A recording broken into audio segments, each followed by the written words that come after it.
અન્ય સમાચાર પર નજર કરીએ તો સાઉથ ઇન્ડસ્ટ્રીની જાણીતી અને બાહુબલીની લીડ એક્ટ્રેસ અનુષ્કા શેટ્ટીને કોણ નથી ઓળખતું? લોકો પ્રભાસને બાહુબલી પછી ઓળખે છે, પરંતુ અનુષ્કા શેટ્ટીને બાહુબલી પહેલાથી જ લોકો ઓળખે છે. અભિનેત્રીએ સાઉથની ઘણી લોકપ્રિય ફિલ્મોમાં કામ કર્યું છે. હાલમાં જ અભિનેત્રીએ પોતાના સ્વાસ્થ્યને લઈને ચોંકાવનારો ખુલાસો કર્યો છે. અભિનેત્રીએ પોતાની દુર્લભ બીમારી વિશે એક ઇન્ટરવ્યુમાં વાત કરી, જેના લીધે તેને મુશ્કેલીનો સામનો કરવો પડ્યો છે. કેમ કે જ્યારે અભિનેત્રી હસવા લાગે છે ત્યારે તે હસવું રોકી નથી શકતી અને હસતી જ રહે છે. તેમને ફરીથી સામાન્ય થવામાં 15 થી 20 મિનિટ લાગી છે.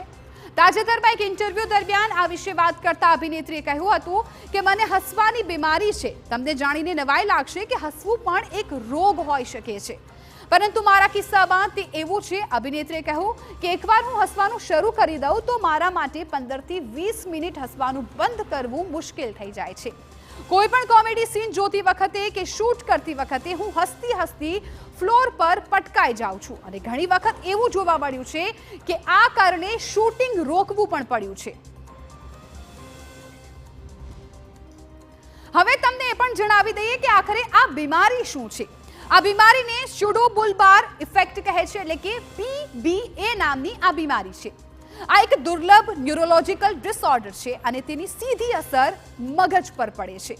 આ સ્થિતિમાં વ્યક્તિ કાં તો બેકાબુ બનીને હસવા લાગે છે અથવા તો રડવા લાગે છે.